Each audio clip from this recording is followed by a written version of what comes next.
इस कार्यक्रम के पुण्यार्जक हैं मानक चंद, कमला देवी, राकेश कुमार नीतू, ऋषभ, सौम्या एवं Ayushi Musharraf, B123 city colony Jaipur, Premchand, Vijay Lakshmi Ajmera Jaipur, Ashok, Rajlakshmi Pandya Jaipur, Sunil, Renu Kasliwal नई दिल्ली। श्री नरेंद्र, श्रीमती सुदेश रानी जैन, विपिन कुमार, संगीता जैन, मुजफ्फरनगर निवासी, प्रवासी दुर्गापुर, पश्चिम बंगाल, संजय दीपा जैन, राजीव सोनिया जैन, पूनम चंद, सविता जैन मेरठ, पंकज श्वेता जैन दिल्ली, अभिषेक, रिद्धि, सिद्धि, वैभव, आंचल, सोभित जैन एवं समस्त नावला परिवार।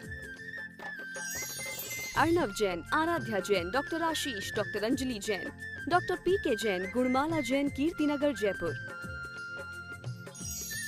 आदिश्वर जैन, सुनीता जैन, प्रतीक जैन, नेहा जैन, वैभव जैन, परिधि जैन, प्रेरित, प्रक्षाल, परिधि, प्राप्ति, सर्कुलर रोड, शाहदरा दिल्ली,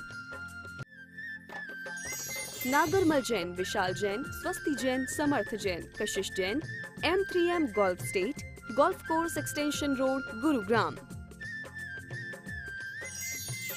श्री जय कुमार सुलोचना जी की 50वीं शादी की सालगिरह के उपलक्ष्य में JK मसाला, कोलकाता।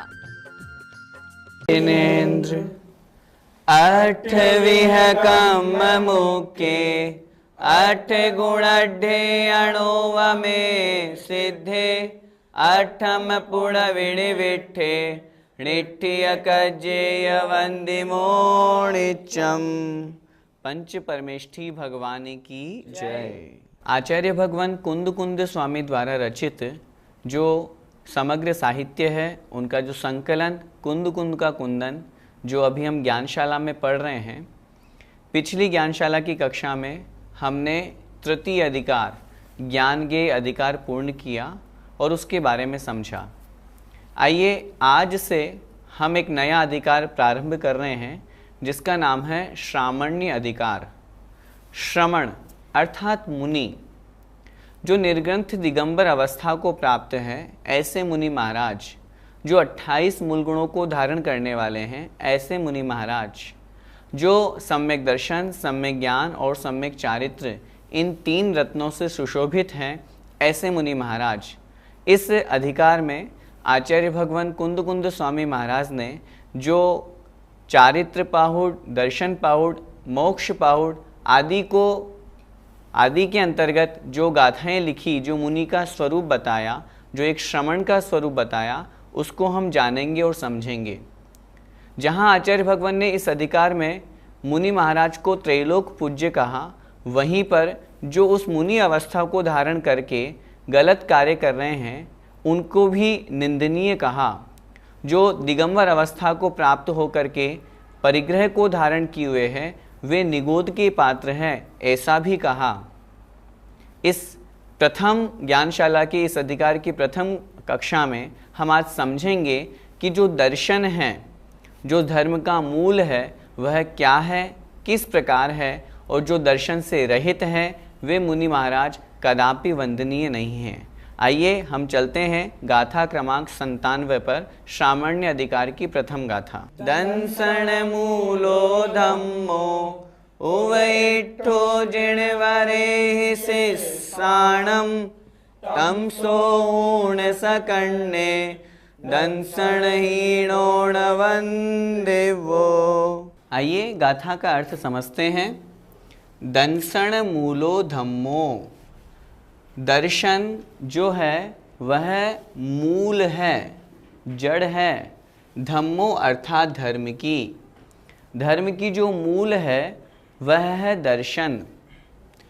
उव इट्ठो ऐसा कहा है, जिणवरे ही जिनेन्द्र भगवान के द्वारा, ऐसा जिनेन्द्र भगवान ने कहा है कि दर्शन ही मूल धर्म है।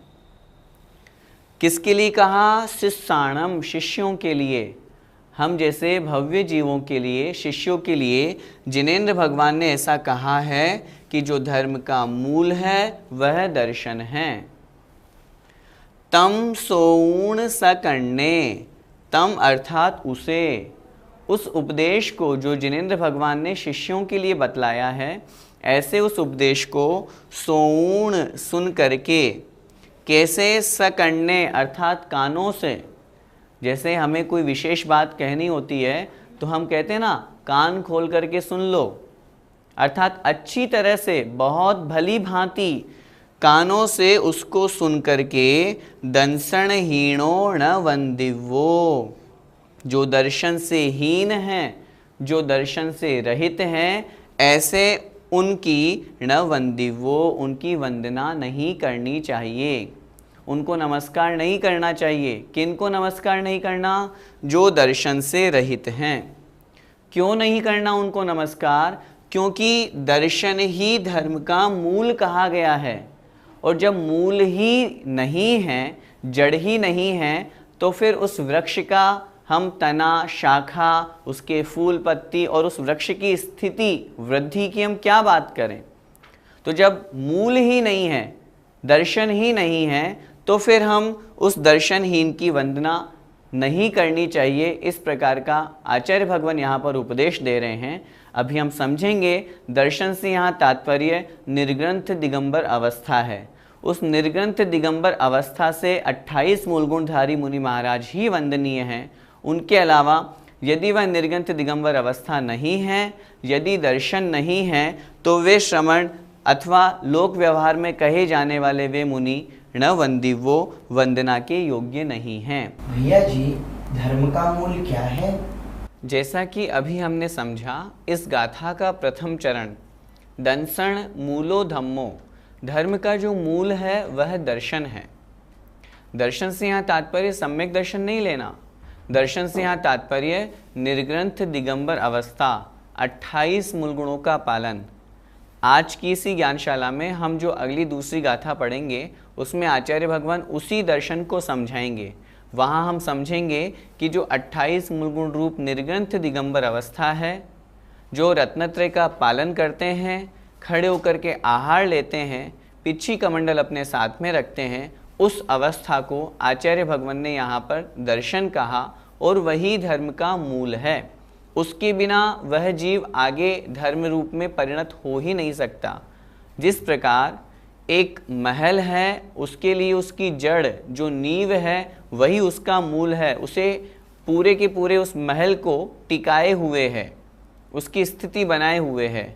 एक बहुत बड़ा पेड़ है, जमीन में उसकी जो बहुत गहरी गहरी जड़ें हैं वो उस वृक्ष को वहाँ पर स्थित किए हुए हैं। ठीक उसी प्रकार धर्म का जो मूल है, धर्म को जो स्थित किए हुए है, वह है दर्शन।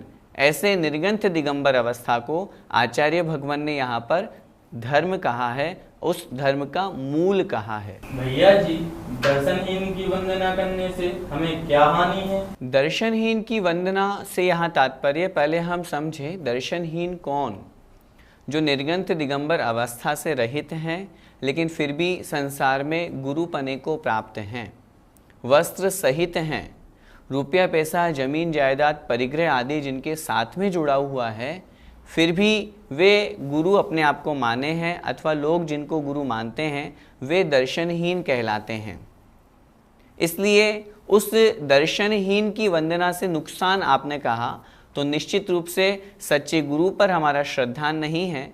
सच्चे गुरु पर श्रद्धा नहीं होने के कारण, खोटे गुरु की पूजा करने के कारण से निश्चित रूप से वह जीव संसार परिभ्रमण का जो मुख्य कारण है, ऐसे उस मिथ्यात्व का ही बंद करता है। पंडित दौलत राम जी ने छह डाला में उस खोटे गुरु का, कुगुरु का स्वरूप बताया। अंतर रागादिक धरे जे हैं, बाहर धन अंबर ते सने हैं, ते धारे कुलिंग लही महत भाव, ते कुगुरु जन्म जल उपल नाव। दर्शनहीन से तात्पर्य जो कुगुरु हैं, खोटे गुरु हैं, जो अपने अंतरंग में राग द्वेष मल आदि अनेक प्रकार के जो विभाव हैं, दोष हैं, उनको धारण किए हुए हैं। बाहर बहिरंग में धन अंबरते सने हैं, धन संपत्ति वस्त्र आदि उनको पहने हुए हैं, उनको धारण किए हुए हैं, उनसे स्नेह करते हैं। और धारे कुलिंग लही महत भाव, खोटे लिंग को धारण किए हुए हैं, लेकिन अपने आप को बड़े महात्मा समझते हैं, महान भाव को प्राप्त समझते हैं। ते कुगुरु, वे खोटे गुरु हैं, वे दर्शन से हीन हैं। इसीलिए कहा ते कुगुरु जन्म जल उपल नाव, वे इस संसार रूपी समुद्र में पत्थर की नाव के समान हैं। जैसे पत्थर की नाव समुद्र में किसी पानी में यदि हम उसको तैराने का प्रयास करेंगे तो वह प्रयास हमारा निष्फल होगा, वह नाव स्वयं भी डूबेगी और उस नाव में जो आश्रय ले रहा है, उस नाव में जो बैठा है, वह जीव भी, वह मनुष्य भी उस नाव के सहारे से डूब करके मरण को प्राप्त हो जाएगा। ठीक उसी प्रकार जो इन दर्शनहीन का सहारा लेते हैं, उनकी पूजा वंदना नमस्कार आदि क्रिया करते हैं, तो वे मिथ्यात्व का ही बंद करते हैं। पोषे चिर दर्शन मोह एव, अर्थात दर्शन मोहनीय का ही बंद करते हैं। इसलिए वे कुगुरु जो पत्थर की नाव के समान हैं और जो स्वयं संसार में भटके हुए हैं, अन्य जो जीव उनके आश्रय लेते हैं वो भी उन्हें संसार में परिभ्रमण ही कराते हैं। इसलिए पोषे चिर दर्शन मोह एव, वे उन कुगुरुओं की सेवा करने से, जैसा कि आपने प्रश्न किया, दर्शनहीन की वंदना से नुकसान क्या? सबसे बड़ा नुकसान हमारे मिथ्यात्व का बंध हो रहा है और मिथ्यात्व ही हमारे संसार में परिभ्रमण कराता है, भटकाता है। इसलिए आचार्य भगवान कुंद स्वामी महाराज हमारे ऊपर कितना बड़ा उपकार कर रहे हैं और हमें सावधान कर रहे हैं, सचेत कर रहे हैं। अच्छी प्रकार से कान खोल करके सुन लो, दंसनहीनो न वंदिवो, अर्थात दर्शनहीन की हमें वंदना नहीं करनी चाहिए, दर्शनहीन की वंदना नहीं करनी चाहिए। अब दर्शन किसे कहते हैं, आचार्य भगवान स्वयं गाथा लिख रहे हैं, आइए समझते हैं। दुविहम पिगंथ चायम तीसु विजोएसु संजमो ठादि णाणमिकरण शुद्धे उभसणे दंसनम होई। दर्शन किसे कहते हैं, आइए समझते हैं। दुविहम्पि गंथ चायम, दुविहम्पि दोनों प्रकार के, गंथ मतलब परिग्रह का, चायम अर्थात त्याग करना। अंतरंग और बहिरंग जो दोनों प्रकार के परिग्रह कहे गए हैं, उन दोनों प्रकार के परिग्रह का त्याग होना। तीसु विजोएसु, तीसु मतलब तीनों में, किन में? जोएशु मतलब योगों में, तीनों योगों में, मन वचन और काय, इन तीनों योगों में संयमो ठादी, संयम को रखना।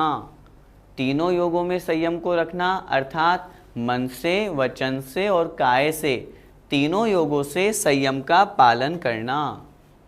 और णाणमीकरण शुद्धे, णाणमी ज्ञान को, करण शुद्धे, करण का तात्पर्य इंद्रिय, इंद्रियों के विषयों से शुद्धे अर्थात शुद्ध रखना, अर्थात ज्ञान में पंचेंद्रिय के विषयों का जो विकार है वो प्रवेश नहीं हो, शुद्ध ज्ञान हो, पंचेंद्रिय के विषयों से दूर होना। और उपभसणे अर्थात खड़े होकर आहार लेना, खड़े होकर के नग्न दिगंबर अवस्था में अपने कर पात्र में आहार लेना, यह दंसनम होई, यह दर्शन होता है। पिछली गाथा में हमने समझा, आचार्य भगवान ने बताया धर्म का मूल है दर्शन, और जो दर्शन से हीन हैं, दर्शन से रहित हैं, उनकी हमें वंदना नहीं करना, उनकी सेवा पूजा नहीं करना। तो प्रश्न उठा कि दर्शन किसे कहते हैं, इसलिए आचार्य भगवान ने यहाँ स्पष्ट कर दिया कि दर्शन से यहाँ तात्पर्य सम्यक दर्शन नहीं लेना, यहाँ दर्शन से तात्पर्य ये गुण जिनमें विराजमान हो वे दर्शन हैं। भैया जी, परिग्रह किसे कहते हैं और यह कितने प्रकार का होता है? आचार्य भगवान उमा स्वामी महाराज जी ने तत्वार्थ सूत्र जी में परिग्रह की परिभाषा दी। वहाँ उन्होंने लिखा मूर्छा परिग्रह है।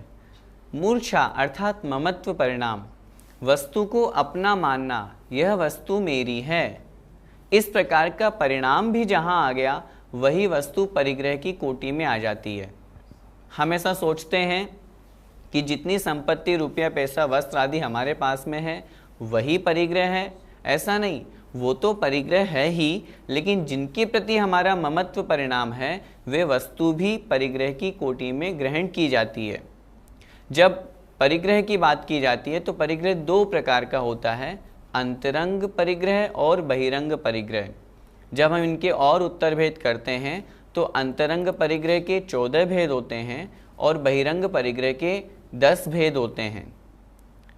अंतरंग परिग्रह 14 प्रकार का कौन कौन सा? मिथ्यात्व, क्रोध मान माया लोभ, हास्य रति अरति शोक भय जुगुप्सा, स्त्रीवेद पुरुषवेद और नपुंसक वेद। इस प्रकार यह 14 प्रकार का परिग्रह कहा गया जो कि अंतरंग है। बहिरंग परिग्रह में क्षेत्र, वास्तु, हिरण्य, सुवर्ण, धन, धान्य, दासी दास, कुप्य और भांड, इस प्रकार यह 10 प्रकार का परिग्रह कहा गया। हम यहाँ चर्चा कर रहे हैं दर्शन की, अर्थात श्रमण मुनि महाराज। इसलिए पहली पंक्ति में यहाँ आचार्य भगवान ने लिखा जो मुनि महाराज होते हैं वे दोनों प्रकार के दुविहंपि गंथ चायम, दोनों प्रकार के परिग्रह से रहित होते हैं।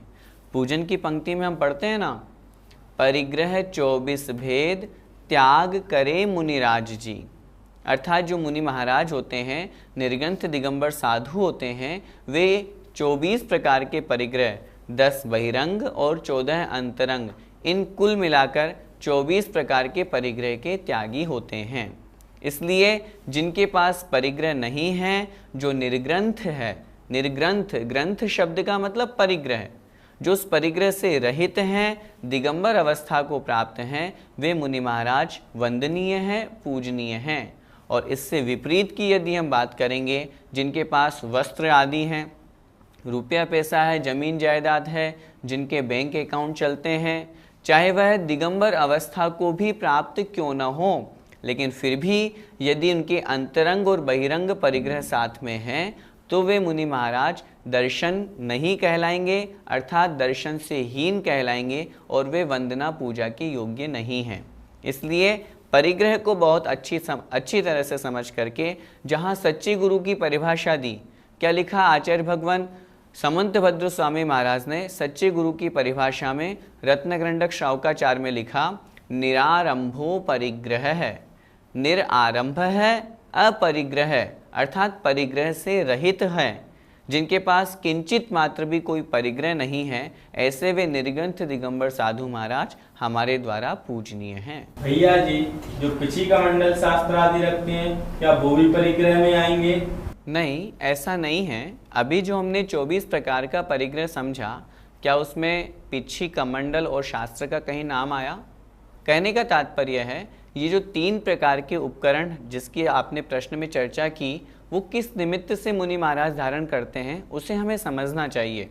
पिछी क्यों रखते हैं? संयम की रक्षा, संयम के निमित्त, जीवों की रक्षा करने के लिए।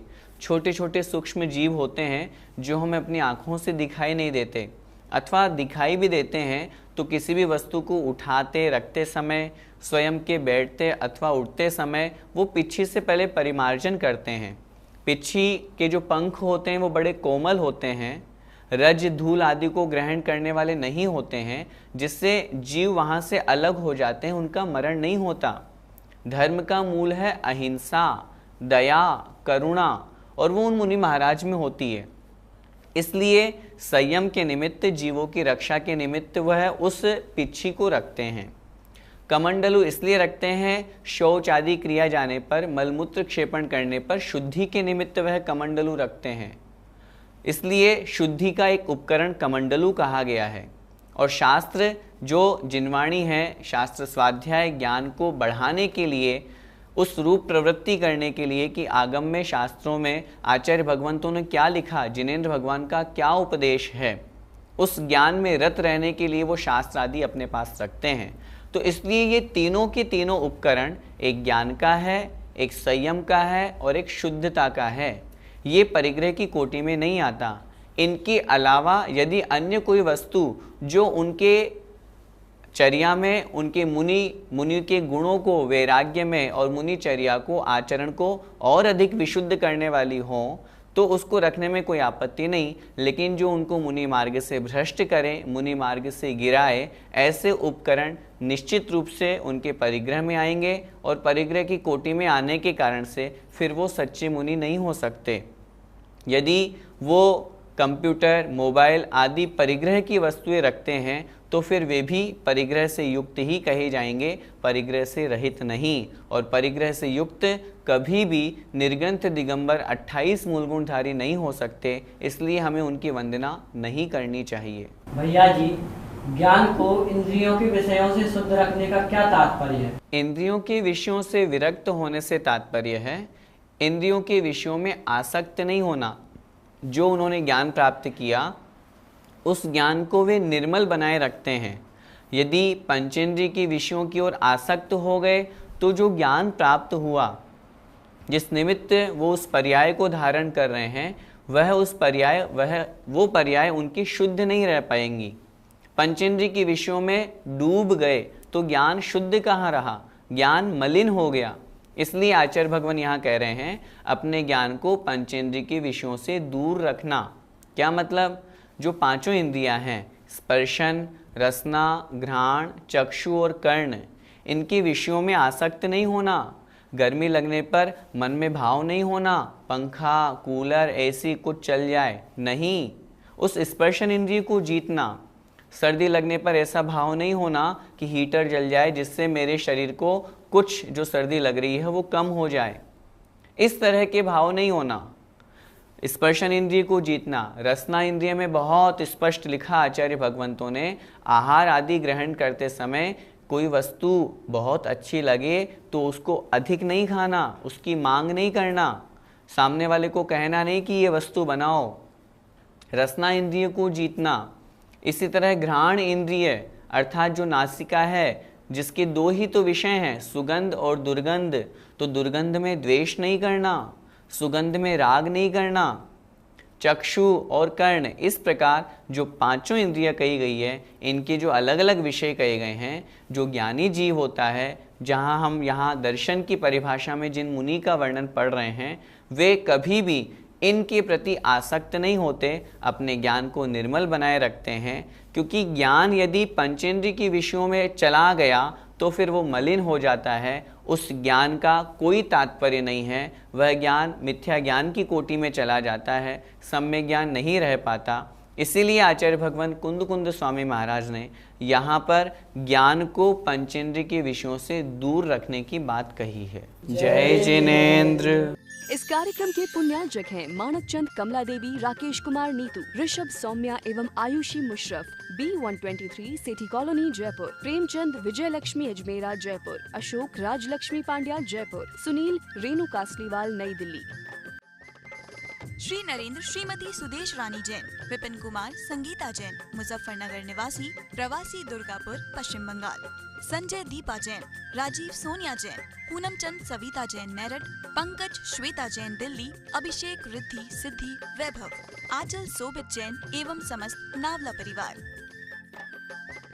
Arnav Jain, Aaradhya Jain, doctor Ashish, doctor Anjali Jain, doctor PK Jain, Gunmala Jain Kirtinagar Jaipur, Adishwar Jain, Sunita Jain, Prateek Jain, Neha Jain, Vaibhav Jain, Paridhi Jain, Prerit Prakshal Paridhi, Prapti, circular road, Shahdara Delhi, Nagarmal Jain, Vishal Jain, Swasti Jain, Samarth Jain, Kashish Jain, M3M golf estate, golf course extension road, Gurugram. Shri Jai Kumar Sulochana जी की 50वीं शादी की सालगिरह के उपलक्ष्य में JK मसाला कोलकाता।